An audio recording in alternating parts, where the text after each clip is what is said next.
स्वागत है आप सभी का दर्पण सिविल सर्विसेज के यूट्यूब चैनल पर। और आज हम डिस्कस करेंगे डे 51 डेली मेंस क्वेश्चंस के आंसर।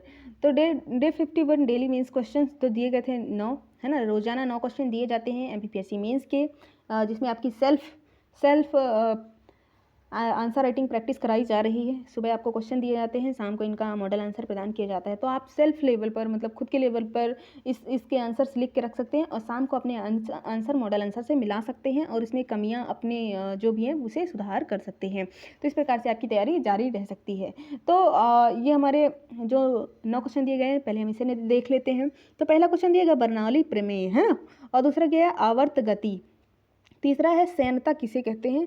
चौथा है गामा किरणें और पांचवा है क्रांतिक ताप। ये सारे क्वेश्चन फिजिक्स और केमिस्ट्री से दिए गए थे, है ना। फिजिक्स और केमिस्ट्री का जो टर्म था, उसका सिलेबस में टर्म था, है ना, 75 डेज में, तो उसमें दिए गए थे, है ना। और 5 मार्क्स के क्वेश्चन दिए गए थे। 5 मार्क्स का क्वेश्चन दिया गया था पहला, हाइड्रोजन बंध पर टिप्पणी लिखिए। हाइड्रोजन बंध, है ना, हाइड्रोजन बम नहीं है, हाइड्रोजन बंध है ना, बॉन्ड है। और दूसरा है परस्रव्य तरंगे किसे कहते हैं। परस्रव्य तरंगे किसे कहते हैं, अल्ट्रासोनिक वेव्स, है ना। इसके उपयोग लिखिए, इसके उपयोग लिखना था ना। तीसरा है गुरुत्वाकर्षण के अनुप्रयोग लिखिए, गुरुत्वाकर्षण के अनुप्रयोग लिखिए। और 11 मार्क्स का जो क्वेश्चन दिया गया था, केपलर के ग्रहों की गति के नियम का सचित्र समझाएं, है ना। केपलर ने जो 3 ग्रहों के गति के नियम दिए थे, है ना, काफी पहले दिए थे, तो उनको हमको समझाना था चित्र बना करके, है ना। सचित्र जब बोले तो हमको चित्र बनाना ही बनाना होता है। तो ये हमारे क्वेश्चन दिए गए थे। आंसर शुरू करने से पहले मैं आपको कुछ और बता दूं, है ना, कुछ चीजें और बता दूं कि दर्पण सिविल सर्विसेज के अंतर्गत एमपीपीएससी प्री के भी क्वेश्चंस दिए जाते हैं। सुबह 25 क्वेश्चन दिए जाते हैं, शाम को इनका रिटर्न डिस्कशन, है ना, रिटर्न मतलब पीडीएफ में आपको इसके आंसर एवं आंसर पे डिस्कशन, है ना, वहीं पास लिखा होता है।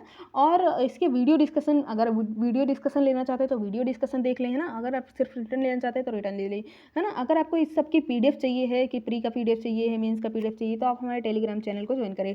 टेलीग्राम चैनल में रोजाना ही इनके क्वेश्चन आंसर टाइमली सेंड किए जाते हैं। और इसके अलावा हमारे यूट्यूब पर जो क्लास चल रही है, इकोनॉमिक्स की क्लास, है ना, इकोनॉमिक्स की न्यू सिलेबस पर आधारित क्लास चल रही है, जिसे आप देखना बिल्कुल ना भूलें, है ना। और इसकी टॉपिक बाय टॉपिक क्लास की पूरी सीरीज लगी हुई है। तो आप हमारे प्लेलिस्ट पर जाएं, और प्लेलिस्ट पर 3 लिस्ट लगी होगी, है ना। मेंस आंसर राइटिंग प्रोग्राम जो है, जो आंसर का डिस्कशन होता है ना, मेंस का। दूसरा है प्री का, तीसरा है इकोनॉमिक्स की क्लास। तो तीनों को ही देखना बिल्कुल ना भूलें, और आप आपकी तैयारी में ये बेहद ही कारगर साबित हो सकते हैं, है ना। तो ये तो हमारा हुआ। अब हम चलते हैं इसके आंसर पर, आंसर डिस्कशन पर। तो पहला जो हमारा क्वेश्चन दिया गया था, बर्नौली प्रमेय, है ना। जब कोई इसमें बर्नौली प्रमेय क्या है, हमको ये लिखना था ना। जब कोई द्रव्य किसी नली में धारा रेखीय प्रवाह में बहता है, तो उसके मार्ग के प्रत्येक बिंदु पर एकांक आयतन की कुल ऊर्जा का योग नियत रहता है ना। क्या बोला है, जब कोई द्रव्य किसी नली में धारा रेखीय प्रवाह में बहता है, तो उसके मार्ग के प्रत्येक बिंदु पर एकांक आयतन की कुल ऊर्जा का योग नियत रहता है। हमें इसमें ऊर्जा बताई गई है कि एक नली में, है ना, अगर धारा रेखीय प्रवाह में कोई द्रव्य बहता है ना, तो उसके एकांक आयतन पर अगर किसी एक आयतन ले लिया जाए, है ना, तो उस पर जो ऊर्जा होती है, उसकी कुल ऊर्जा का योग जो होता है वो नियत रहता है। मतलब हर जगह जितना भी आप आयतन लेंगे, हर कहीं से भी ले लें एकांक आयतन, वो उसका जो ऊर्जा का योग होगा हर जगह उतना ही होगा, है ना, उतना ही रहेगा, मतलब नियत रहेगा, है ना। तो इसी पर आधारित है वेंचुरी मीटर, इसी पर आधारित है ना। तो हमने लिख दिया वेंचुरी मीटर इसी पर आधारित है।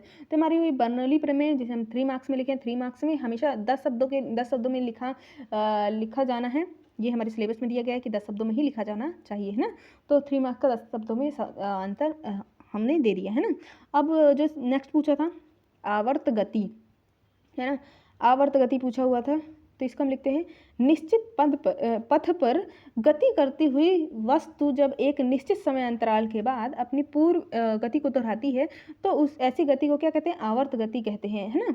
कि अगर कोई एक निश्चित पथ पर, है ना, कोई एक उसका निश्चित रास्ता हो, निश्चित पथ हो, उस पर गति करती हुई वस्तु जब एक निश्चित समय अंतराल के बाद अपनी पूर्व गति को दोहराती है, तो उस ऐसी गति क्या कहते हैं, आवर्त गति कहते हैं। जैसे कि लोलक, है ना, लोलक को आपने देखा होगा, आप साइंस पढ़े होंगे, साइंस से रिलेटेड होंगे, तो वो एक निश्चित समय अंतराल के बाद यहाँ जाता है और निश्चित समय अंतराल के बाद यहाँ, मतलब अपनी पूर्व गति को दोहराता रहता है इसी प्रकार से, है ना। तो वो क्या होगा, वो उसका आवर्त काल है, सॉरी आवर्त गति पूछी गई थी ना, आवर्त गति है उसकी, है ना। अगर काल पूछ दिया जाए तो काल का मतलब होता है तो समय, है ना। सैनता किसे कहते हैं? सैनता का सिंपल अर्थ में जो होता है वो गाढ़ापन होता है ना, गाढ़ापन, है ना। सैनता का मतलब होता है गाढ़ापन, लेकिन हम ऐसा नहीं लिखेंगे कि ये गाढ़ापन है ना, हम इसको परिभाषित करके लिखेंगे कि तरल का वह गुण, है ना, तरल का वह गुण जो जिसके कारण तरल विभिन्न परतों में के मध्य आपेक्षिक गति का विरोध करता है। विभिन्न परतों के मध्य आपेक्षिक गति का विरोध करता है ना, मतलब कि उसमें कई लेयर्स होती हैं, तो उसके बाद अपेक्षिक गति जो होती है उसका विरोध करता है कि पहले तुम मत जाओ, साथ साथ में चलते हैं ना, मतलब समझ इसका ये है कि कुल मिला के वो गाढ़ा हो जाता है और उसकी परतों को वो जाने नहीं देता है, वो परत बाई परत रहता है, तो वो परतों को अपना विरोध करता है, मतलब वो जाने नहीं देता, परतों को खिसकने नहीं देता है, तो इस वजह से वो गाढ़ा हो जाता है, मतलब वो उसका जो चलायमान है वो कम हो जाता है ना, उसकी गति कम हो जाती है, तो इसको हम सयांता कहते हैं। नेक्स्ट क्वेश्चन हमारा आया था गामा किरणें, है ना। नेक्स्ट क्वेश्चन क्या आया था? गामा किरणें। तो पहली बात तो ये विद्युत चुम्बकीय विकिरण है, तो पहले हमको ये समझाना कि है क्या, तो विद्युत चुम्बकीय विकिरण है, भेदन क्षमता उच्च होती है ना, विद्युत उदासीन होती है, इसमें कोई भी चार्ज नहीं होता है। गामा किरणें का चिन्ह इस तरह से होता है ना, तो गामा किरणें को इस प्रकार से 3 मार्क्स में लिख सकते हैं। और नेक्स्ट जो आया था क्रांतिक ताप, है ना। क्रांतिक ताप वह ताप जिसके ऊपर किसी गैस को द्रवित नहीं किया जा सकता है, वह ताप होता है जिसके ऊपर, है ना, जिससे ज़्यादा अगर ताप होगा तो कोई गैस द्रवित नहीं होगी, नहीं किया जा सकता है, क्रांतिक ताप कहलाता है ना। तो ये हमारा हो गया क्रांतिक ताप। तो 3 मार्क्स के हमारे क्वेश्चन होते हैं। अब हम चलते हैं 6 मार्क्स के क्वेश्चन पर, सॉरी 6 मार्क्स के नहीं, 5 मार्क्स के क्वेश्चन पर, जो हमें 50 शब्दों में ही लिखना है। 5 नंबर का जो क्वेश्चन है उसको 50 शब्दों में लिखना है ना। तो 50 शब्दों में हम इसे लिखेंगे। तो आया हुआ था हाइड्रोजन बंध पर टिप्पणी लिखें। जब भी हमको टिप्पणी लिखने के लिए आता है तो हमको स्वतंत्र छोड़ दिया जाता है कि हमें जो पता हो वो लिखें, है ना। हम उसके बारे में लिख सकते हैं एक सिस्टमैटिक रूप से, है ना। तो हाइड्रोजन बंध, एक हाइड्रोजन परमाणु तथा एक विद्युत ऋणात्मक परमाणु, है ना। एक हाइड्रोजन परमाणु होगा और एक विद्युत ऋणात्मक परमाणु, जैसे कि होता है नाइट्रोजन ऑक्सीजन, है ना, के बीच लगने वाला आकर्षण बल हाइड्रोजन बंध कहलाता है। कुल मिला के एक हाइड्रोजन बंध होना चाहिए और एक विद्युत ऋणात्मक परमाणु होना चाहिए, उसके मध्य जो बंध लगता है ना, उसके मध्य जो आकर्षण बल लगता है उसे हम क्या कहते हैं? हाइड्रोजन बंध कहते हैं। जैसे कि H2O, है ना, H2O पानी का जो फॉर्मूला है उसमें वो हाइड्रोजन बंध से ही बंधे होते हैं। हाइड्रोजन बंध क्या होता है? अपेक्षाकृत कमजोर होता है ना, सभी बंधों में सबसे कमजोर होता है हाइड्रोजन बंध, है ना, हाइड्रोजन बंध। लेकिन उसी से वो बंधा होता है ना, मतलब इसी के कारण जो पानी के जो अणु हैं वो आपस में बंधे होते हैं ना, आपस में आकर्षित होते हैं इस प्रकार से, है ना, आपस में गुथे हुए होते हैं, आकर्षित होते हैं एक निश्चित उसकी एक संरचना रहती है, निश्चित संरचना में। जैसे कि आपको यहाँ बताया गया H2O का, है ना, जैसे इसकी संरचना है कि H हो गया, ये डबल H हो गया और ये O हो गया, है ना, H2O, है ना। फिर ये जो डॉट डॉट करके समझाया गया है, ये डॉट डॉट करके जो हमें बताया गया है, ये डॉट डॉट, है ना, तो ये क्या हो गया? हाइड्रोजन बंध होता है, हाइड्रोजन बंध है। तो एक हाइड्रोजन का परमाणु दूसरे हाइड्रोजन का परमाणु, है ना, सॉरी अणु होगा, है ना, तो इसके मध्य जो लग रहा है ये क्या है? ये हाइड्रोजन बंध है। तो ये हमारा हो गया जो जल में हाइड्रोजन बंध होता है उसको स्ट्रक्चर समझाया गया है ना। और दूसरा, हाइड्रोजन बंध की ऊर्जा 5 से 30 किलो जूल होती है। इसकी ऊर्जा कितनी होती है? 5 से 30 किलो जूल तक होती है। इसके प्रकार होते हैं अंतराणु हाइड्रोजन बंध और अंतः अणु हाइड्रोजन बंध। तो इस प्रकार से हमने लिख दिया हाइड्रोजन बंध में जो टिप्पणी थी उसको हमने इस प्रकार से लिख सकते हैं 5 मार्क्स में, है ना। तो ये हमारा पूरा होता है। अब हम चलते हैं नेक्स्ट क्वेश्चन पर। पराश्रव्य तरंगे किसे कहते हैं? इनके उपयोग लिखिए, है ना। तो पराश्रव्य तरंगे पहले हम समझाएंगे पराश्रव्य तरंगे किसे कहते हैं। तो 20,000 हर्ट्ज से ऊपर की तरंगों को पराश्रव्य तरंगे कहते हैं, जिन्हें हम नहीं सुन सकते, है ना। इंसान जो होता है वो उन्हें नहीं सुन सकता है ना, वो इतनी ज़्यादा हर्ट्ज की होती है कि हम उसे नहीं सुन पाते हैं, मनुष्य के कान से नहीं सुन सकते, परंतु कुत्ता, बिल्ली, है ना, इन तरंगों को सुन सकते हैं। जब भूकंप आता है तो पराश्रव्य तरंगे ये बहुत बड़े स्रोतों से उत्पन्न होती है ना। तो भूकंप आता है तो पृथ्वी जो है वो बहुत बड़ी स्रोत है, तो उससे पराश्रव्य तरंगे जो होती है वो उत्पन्न होती है, उससे उत्पन्न होती है, परंतु हम वो पराश्रव्य तरंगे नहीं सुन पाते हैं, बल्कि बिल्ली, है ना, कुत्ता ये सब सुन लेते हैं, इसलिए वो भागने लगते हैं, है ना। गाय भी सुन लेती है ना, इस वजह से वो भागने लगते हैं, थोड़ी अजीब हरकतें करने लगते हैं। तो ये सब पराश्रव्य तरंगे सुन सकते हैं ना। और जो चमगादड़ है वो निकाल भी सकता है पराश्रव्य तरंगे, जो है चमगादड़ जो है वो अपने मुंह से निकाल सकता है पराश्रव्य तरंगे, है ना। इसी इसी पराशरतंगों से ही वो रात को पता कर पाता है, मतलब रात को जब चमगादड़ उड़ते हैं ना तो इसी मतलब अंधेरा रहता है तो पराशरतंगों से पता कर पाते हैं कि आगे क्या चीज़ है ना, उनको पता लग जाता है कि आगे क्या चीज़ है ना। तो इसके उपयोग क्या है, संकेत भेजने में, है ना, संकेत भेजने में इसका उपयोग किया जाता है। समुद्र की गहराई का पता लगाने में, समुद्र कितना गहरा है इसको हम पता लगाते हैं, है ना। गांठिया रोग के उपचार में, मस्तिष्क के ट्यूमर का पता लगाने में और वायुयान के पुर्जे साफ करने में। इसका उपयोग कपड़े साफ करने में भी होता है ना, जो कपड़े साफ हम करवाते हैं, ड्राई क्लीनिंग, है ना, तो पराश्रव्य तरंगों का उपयोग उसमें भी होता है। तो ये हमारा हो गया पराश्रव्य तरंगों का उपयोग। नेक्स्ट क्वेश्चन था हमारा, गुरुत्वाकर्षण के अनुप्रयोगों को लिखें, है ना। दो पिंडों के मध्य, हमने इंट्रो लिखा, दो पिंडों के मध्य लगने वाला आकर्षण बल गुरुत्वाकर्षण बल कहलाता है ना। इसके अब अनुप्रयोग लिखेंगे, तो अनुप्रयोग क्या दिए हुए हैं, दो अलग अलग पदार्थ से बनी गेंदों, है ना, को निर्वात में पृथ्वी पर गिराने पर वह एक साथ पृथ्वी पर पहुंचती है, क्योंकि गुरुत्वाकर्षण सभी पर समान लगता है। मान लीजिए, है ना, मान लीजिए एक लकड़ी की गेंद है, एक लकड़ी की गेंद है और एक स्टील की गेंद है, दोनों की धातुओं में अंतर है, भार में अंतर है ना, अंतर तो है उसके मेटल में, लेकिन जब हम इसे निर्वात में रखते हैं और इनको एक साथ ही पृथ्वी पर गिराते हैं, है ना, तो वो एक साथ नीचे पहुंचती हैं, एक साथ पृथ्वी पर पहुंचती हैं, है ना। मैटर अलग है, उसका भार भी अलग है, लेकिन तब भी वो एक साथ पहुंच रही हैं। क्यों? क्योंकि गुरुत्वाकर्षण जो है वो दोनों पर ही समान लग रहा है, गुरुत्वाकर्षण उस दोनों पर ही समान लग रहा है। तो ये हमारा हुआ पहला अनुप्रयोग। दूसरा क्या है, लिफ्ट के ऊपर जाने पर उस पर स्थित पिंड जो होता है उसका भार बढ़ा हुआ प्रतीत होता है।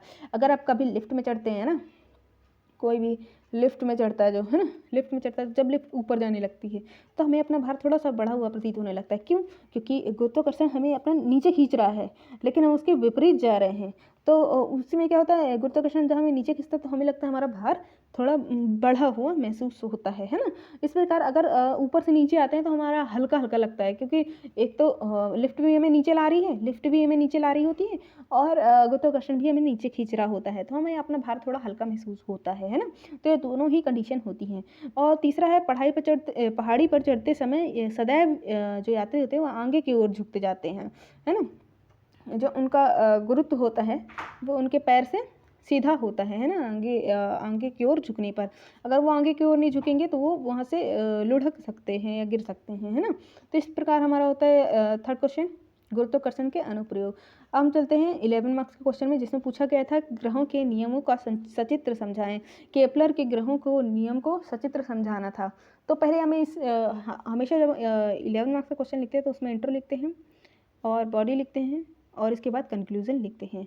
तो हम इंट्रो में उससे संबंधित कुछ इंपॉर्टेंट चीज़ें लिखते हैं और बॉडी में हम लिखते हैं, बॉडी में जो हम लिखते हैं क्वेश्चन की मेन डिमांड जो रहती है, जो क्वेश्चन में पूछा गया है, और कंक्लूजन में निष्कर्ष रूप से हम क्या कह सकते हैं हम वो लिखते हैं, है ना। तो ये एक आदर्श उत्तर लेखन का फॉर्मेट होता है ना। तो हमने इसमें जो लिखा है, तो केपलर जर्मनी के महान खगोलिक वैज्ञानिक थे। केपलर कहाँ के थे?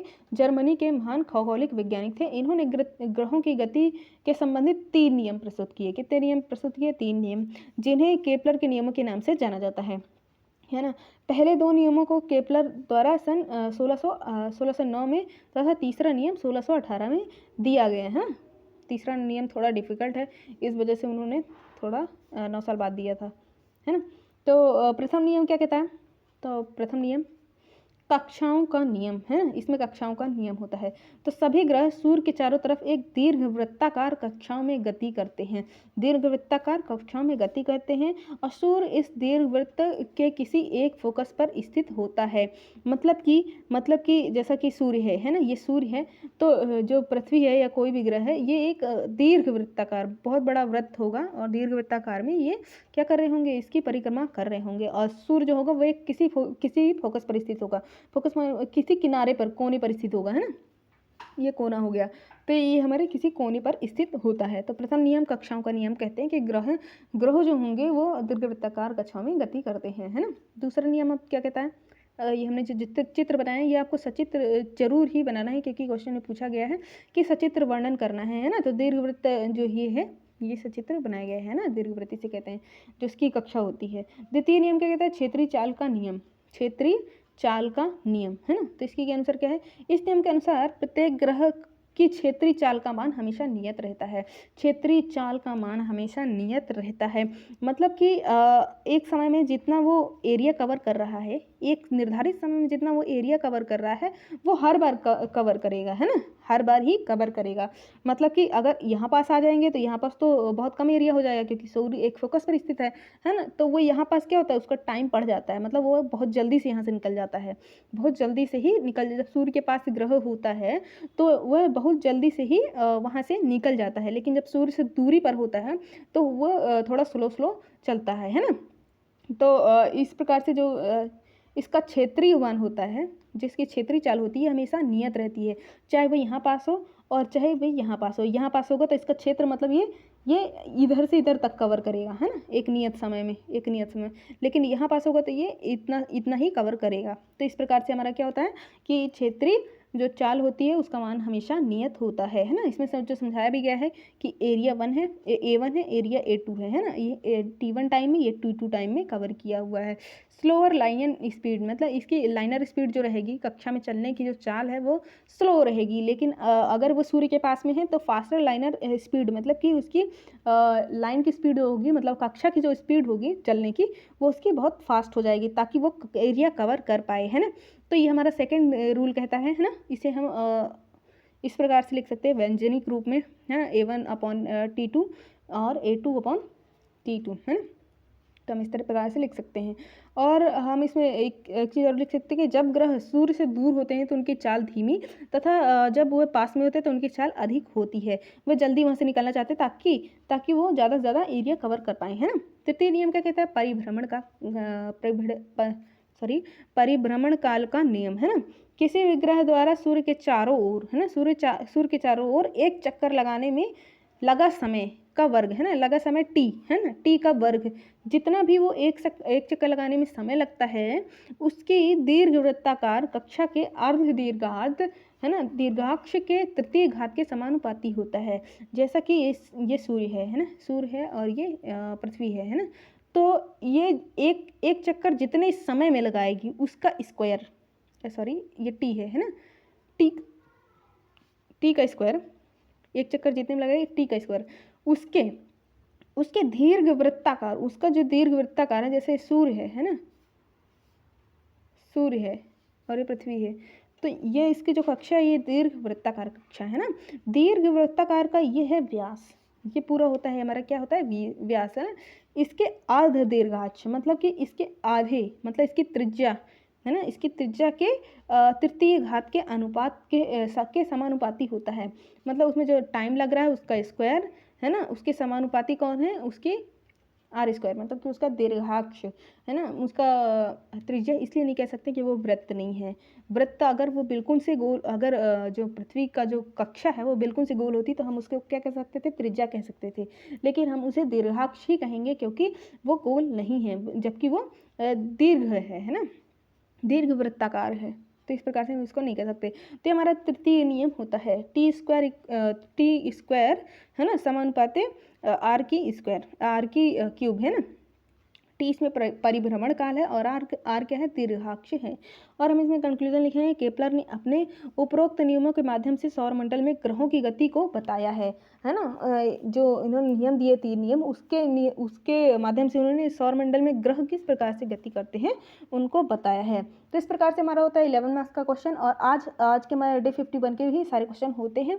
अगर आपको वीडियो अच्छी लगी हो तो आप हमारी वीडियो को लाइक करें, है ना, और हमारे चैनल को सब्सक्राइब करें ताकि आपको रोज़ इसी तरह के वीडियो मिलते रहें और आप मेंस आंसर राइटिंग अच्छे से सीख पाएँ और आपकी तैयारी अच्छे से हो पाए, है ना। और अगर आप किसी की PDF लेना चाहते हैं तो हमारा टेलीग्राम चैनल ज़रूर ज्वाइन करें, है ना।